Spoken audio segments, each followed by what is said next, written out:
ఇస్లామీయ చరిత్రలో ఎంతమంది అయితే గొప్ప గొప్ప విప్లవాలను సాధించినటువంటి ముస్లింలు ఉన్నారో వారంతా కూడా క్రమం తప్పకుండా తహజ్జుద్ నమాజ్ని ఆచరించేవారు. అందుకే ప్రవక్త ముహమ్మద్ సల్లల్లాహు అలైహి వసల్లం వారికి తహజ్జుద్ నమాజ్ వాజిబ్ తప్పనిసరిగా చేయడం జరిగింది. అందుకే ఎంతోమంది సహబా రదియల్లాహు అజ్మాయిన్ తహజ్జుద్ నమాజ్ని క్రమం తప్పకుండా చదువుతూ ఉండేవారు.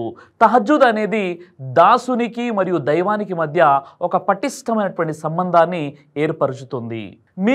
మీకు ఉన్నటువంటి సమస్యలతో సతమతమవుతున్నారా? మీ వ్యాపారం సరిగ్గా నడవట్లేదు, నష్టాల్లోకి వెళ్ళిపోతుందని మీరు చింతిస్తున్నారా? లేక భార్యాభర్తల మధ్య మనస్పార్థాలు చోటు చేసుకుని ఉన్నాయా? మీ పిల్లలు మీ మాట వినడం లేదా? ఇలా ఒక్కటేంటి అనేక సమస్యలకు పరిష్కారం మీరు తహజ్జుద్ నమాజ్ చదివి మీ సృష్టికర్త అయినటువంటి దైవంతో మీ యొక్క బాధను చెప్పుకోండి.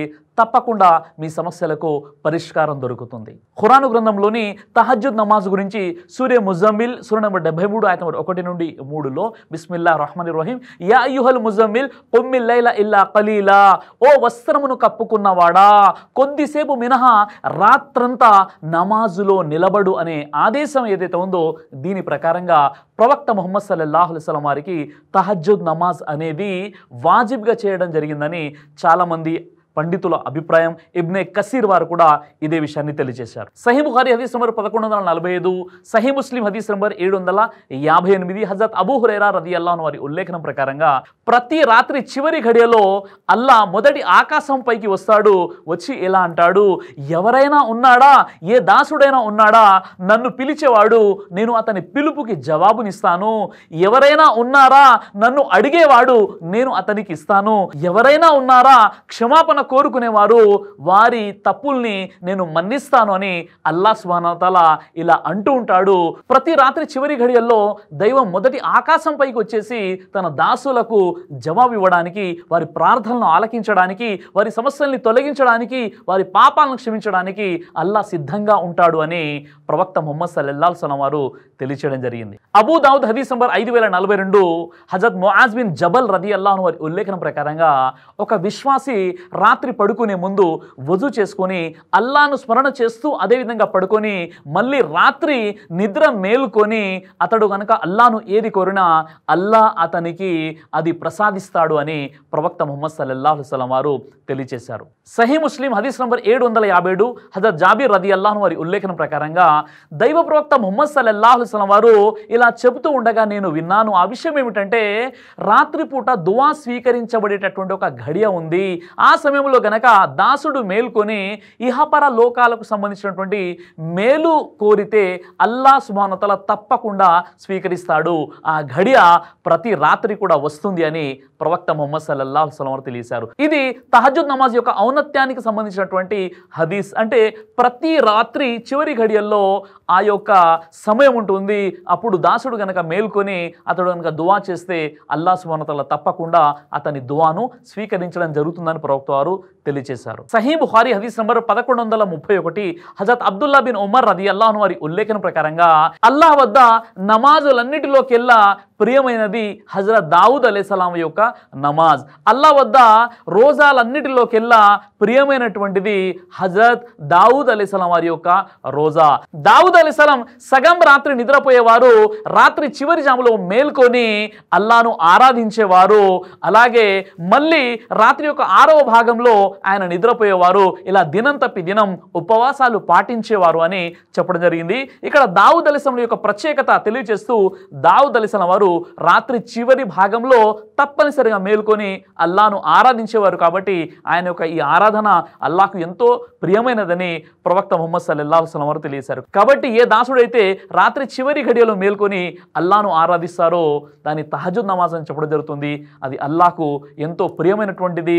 అల్లాహ్ సుబ్హానహు వ తఆలా వారి దువాలు ఆ సందర్భంలో స్వీకరిస్తాడు కూడా. తిర్మిజీ హదీస్ నంబర్ 3549, హజరత్ అబూ ఉమామా రదియల్లాహు అన్హు వారి ఉల్లేఖనం ప్రకారంగా ప్రవక్త ముహమ్మద్ సల్లల్లాహు అలైహి వసల్లం వారు ఈ విధంగా తెలియజేశారు, మీరు తప్పనిసరిగా ఖియాముల్ లైల్ తహజ్జుద్ నమాజుని ఆచరిస్తూ ఉండండి.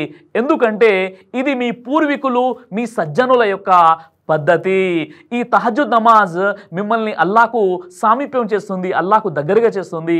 అదేవిధంగా మీరు పాపాల నుండి దూరంగా ఉండడానికి కూడా ఇది సాధనగా ఉపయోగపడుతుంది. కాబట్టి మీరు తహజ్జుద్ నమాజ్ చదవండి అని ప్రవక్త ముహమ్మద్ సల్లల్లాహు అలైహి వసల్లం వారు తెలియజేశారు. ఇక్కడ 3 విషయాలు చర్చించబడ్డాయి. మొట్టమొదటి విషయం ఏంటంటే మన సజ్జనులు పూర్వీకులు ఎవరైతే ఉన్నారో వారి యొక్క సత్ సాంప్రదాయం తహజ్జుద్ నమాజ్.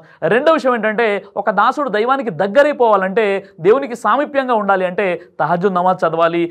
మూడో విషయం ఏంటంటే మనిషి పాపాలకు దూరంగా ఉండాలని కోరుకునే వ్యక్తి కూడా తహజ్జుద్ నమాజ్ని ఆచరించాలని ప్రవక్త ముహమ్మద్ సల్లల్లాహు అలైహి వసల్లం వారు తెలియజేశారు. ముస్నద్ అహ్మద్ హదీస్ నంబర్ 8507 హజరత్ అబూ హురైరా రదియల్లాహు అన్హు వారి ఉల్లేఖనం ప్రకారంగా ప్రవక్త ముహమ్మద్ సల్లల్లాహు అలైహి వసల్లం వారు ఈ విధంగా తెలియజేశారు, ఫరజ్ నమాజుల తర్వాత అన్నిటికంటే శ్రేష్టమైనటువంటి నమాజ్ రాత్రి చివరి ఘడియల్లో చదివేటటువంటి తహజ్జుద్ నమాజ్ అని ప్రవక్త ముహమ్మద్ సల్లల్లాహు అలైహి వసల్లం వారు తెలియజేశారు. సహీ ముస్లిం హదీస్ నంబర్ 738, సహీ బుఖారీ హదీస్ నంబర్ 1140, హజరత్ ఆయిషా రదియల్లాహు అన్హా వారి ఉల్లేఖనం ప్రకారంగా ప్రవక్త ముహమ్మద్ సల్లల్లాహు అలైహి వసల్లం వారు రాత్రి 13 రకాతులు చదివేవారు.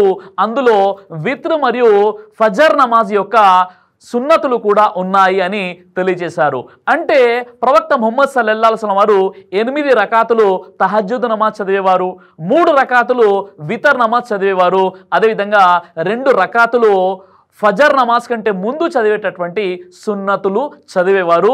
ప్రతి 2 రకాతుల తర్వాత ప్రవక్త ముహమ్మద్ సల్లల్లాహు అలైహి వసల్లం వారు సలాం చేసేవారు అని హజరత్ ఆయిషా రదియల్లాహు అన్హా వారు తెలియజేస్తున్నారు. అంటే కంప్లీట్గా తహజ్జుద్ నమాజ్ ఏదైతే ఉందో ఈ తహజ్జుద్ నమాజ్ 8 రకాతులు, ప్రతి 2 రకాతుల తర్వాత ప్రవక్త ముహమ్మద్ సల్లల్లాహు అలైహి వసల్లం వారు సలాం చేసేవారు. వితర్ 3 రకాతులు. ఈ విధంగా ప్రవక్త ముహమ్మద్ సల్లల్లాహు అలైహి వసల్లం వారు 11 రకాతులు చదువుకున్న తర్వాత వేకువ జాము కంటే ముందు అంటే ఫజర్ నమాజ్ కంటే ముందు ఏదైతే సున్నతులు ఉంటాయో ఆ 2 రకాతుల సున్నతులు కూడా ప్రవక్త ముహమ్మద్ సల్లల్లాహు అలైహి వసల్లం వారు చదివేవారు. కాబట్టి ప్రవక్త ముహమ్మద్ సల్లల్లాహు అలైహి వసల్లం వారు ఫజర్ నమాజ్ కంటే ముందు ఏదైతే ఘడియ ఉంటుందో మనకు రాత్రి చివరి ఘడియల్లో ఆయన 8 రకాతులు తహజ్జుద్ నమాజ్ చదువుకొని అదేవిధంగా 3 రకాతులు వితర్ నమాజ్ చదువుకునేవారు. చివరికి ఫజర్ నమాజ్ కంటే ముందు చదివేటటువంటి 2 రకాతులు కూడా ఆయన కంప్లీట్ చేసుకునేవారు. కాబట్టి సోదరులారా, తహజ్జుద్ నమాజ్ అనేది దాసునికి దైవానికి మధ్య ఒక పటిష్టమైనటువంటి సంబంధాన్ని ఏర్పరుచుతుంది. కాబట్టి తప్పనిసరిగా మనం తహజ్జుద్ నమాజ్ని చదివేటటువంటి ప్రయత్నం చేయాలి. అయితే ఈ తహజ్జుద్ నమాజ్ని మనం ఎలా నేర్చుకోవాలి, ఈ తహజ్జుద్ నమాజ్కి మనం ఎలా అలవాటు పడాలి అంటే ముఖ్యంగా ఎలాగైనా మనం ఫజర్ నమాజ్కి నిద్ర మేల్కుంటాం, ఎందుకంటే అది మనపై విధిగా ఫరజ్గా చేయబడింది. కాబట్టి ఫరజ్ నమాజ్ కంటే ముందు ఒక 40 నిమిషాల ముందు లేదా కనీసం అరగంట ముందు, అజాన్ కంటే అరగంట ముందు మనం మేల్కొన్నట్లయితే లేదా 40 నిమిషాల ముందు మనం మేల్కొన్నట్లయితే మనం 8 రకాతులు తహజ్జుద్ నమాజ్ మనం చదవచ్చు. ఇది ఉత్తమమైనటువంటి పద్ధతి. మరి అలాంటప్పుడు రోజు తహజ్జుద్ నమాజ్ చదవడం అనేది చాలా కష్టంతో కూడుకున్న విషయం కదా అని ఈ విధంగా శైతాను మనల్ని ఈ విధంగా ఒక ముందడుగు వేయకుండా ఆపేటటువంటి ప్రయత్నం చేస్తుంటాడు. అలాంటి సందర్భంలో మనం ఏం చేయాలంటే మనం చేయాల్సినటువంటి విషయం ఏంటంటే ఫజర్ నమాజ్ కంటే కనీసం ఒక 15-20 నిమిషాల ముందు నిద్ర మేల్కొనే ప్రయత్నం చేయాలి. అజాన్ కంటే ముందు ఒక 15-20 నిమిషాల ముందు మనం నిద్ర మేల్కొని సాధ్యమైనంత వరకు కనీసం 4 రకాతులైనా మనం తహజ్జుద్ నమాజ్ చదివేటటువంటి ప్రయత్నం చేయాలి. లేదా కనీసం వారానికి ఒక రోజైనా సండే రోజైన ఎప్పుడైతే మీకు వీక్ ఆఫ్ ఉంటుందో అప్పుడు ఆ రోజు మీరు తహజ్జుద్ నమాజ్ చదివేటటువంటి ప్రయత్నం చేయండి. తర్వాత నెమ్మదిగా అది అలవాటు అవుతుంది. ఎందుకంటే ఇది ప్రవక్తలకు విధిగా చేయడం జరిగింది. అదేవిధంగా సహాబా రదియల్లాహు అన్హుమ్ అజ్మయీన్ క్రమం తప్పకుండా చదివేవారు. మన జీవితంలో ఏదైనా ఒక గొప్ప విజయాలను సాధించాలంటే అల్లాహ్ యొక్క తోడు మనకు తప్పనిసరి. కాబట్టి అల్లాహకు సామీప్యం అవ్వడానికి, అల్లాహకి దగ్గర అవ్వడానికి తప్పనిసరిగా మనం ఈ తహజ్జుద్ నమాజ్ని చదువుతూ ఉండాలి. అల్లాహ్ సుబ్హానహు వ తఆలా నాకు మీకు మనందరికీ కూడా తహజ్జుద్ నమాజ్ని చదివేటటువంటి సద్బుద్ధిని ప్రసాదించుగాక. ఆమీన్.